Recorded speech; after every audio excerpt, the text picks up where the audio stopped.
Bonjour à vous, chers choisis de Jésus.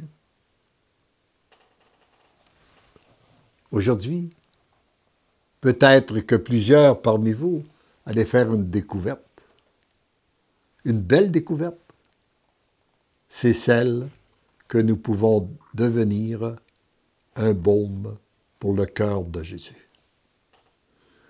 Nous pouvons lui procurer de la joie, du bonheur, tout simplement en se laissant aimer par lui. Méditons ensemble le message numéro 102 du premier volume.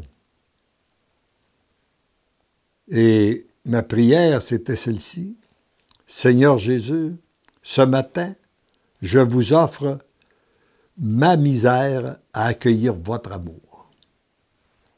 Et je vous offre aussi toute la misère de ceux et celles qui m'écoutaient à accueillir votre amour.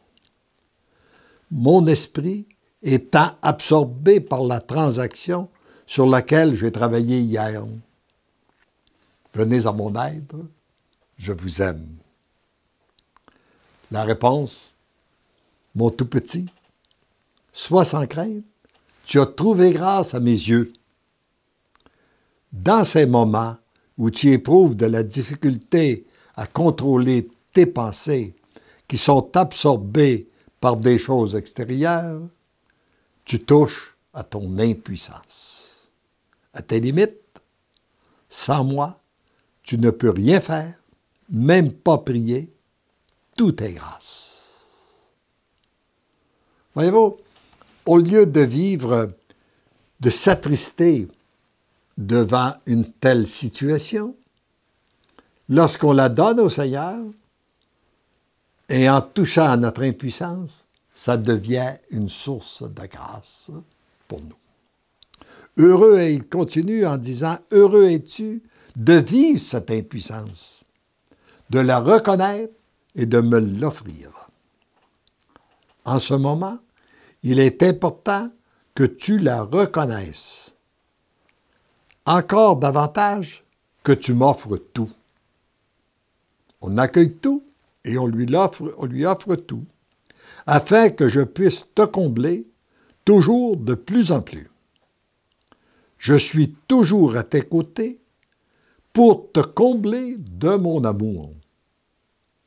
Y a-t-il quelque chose de plus rassurant de savoir que notre Dieu, Jésus notre Sauveur, est toujours à côté de nous.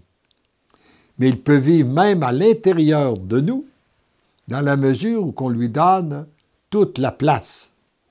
J'ai remarqué que beaucoup de gens, même parfois des bons catholiques, donnent une place à Dieu dans leur vie.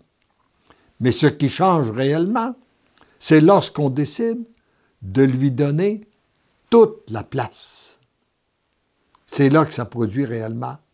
Et lui donner la première place de notre vie, c'est là que nous sommes témoins de véritables changements qui s'opèrent en nous. Accueille mon amour, il est plus puissant que les pensées qui t'empêchent de t'unir à moi.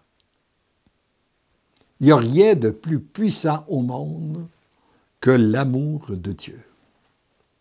Comme il n'y a rien de plus puissant au monde que Jésus Eucharistie. Moi, je suis sûr que Jésus Eucharistie est beaucoup plus puissant que les Nations Unies, l'ONU, enfin, tous les gens qui se croient puissants sur le monde. Pourquoi? Parce qu'aucune de ces personnes n'a le pouvoir de changer les cœurs. Et Jésus, principalement Jésus Eucharistie, a le pouvoir de changer les cœurs. Et lorsqu'un cœur est changé, c'est un être nouveau qui renaît. C'est une famille nouvelle qui se met en marche. C'est une société nouvelle qui se met en marche. Donc, accueille mon amour, il est plus puissant que les pensées qui t'empêchent de t'unir à moi. C'est uniquement dans ton impuissance totale et dans ta petitesse que nous en arrivons à cette relation amoureuse qui te comble et qui met un baume sur mon cœur blessé. par l'égarement de mon peuple que j'aime.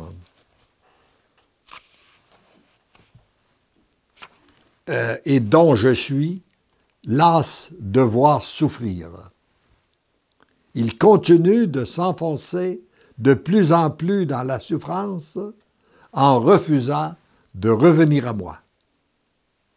Ma consolation est très grande lorsque l'un de mes tout-petits vient vers moi pour se laisser transformer. Comme je te transforme en ce moment, tu deviens l'amour, je t'aime. Heureux sommes-nous de pouvoir participer, d'être une consolation pour notre Dieu en nous laissant aimer par lui. Et nous en sommes les premiers bénéficiaires. Essayez, vous me donnerez des résultats, comme plusieurs nous le transmettent continuellement, par les témoignages que nous recevons, que nous publions sur notre site Internet et que nous publions aussi à chaque jour avec la pensée du jour. Amen.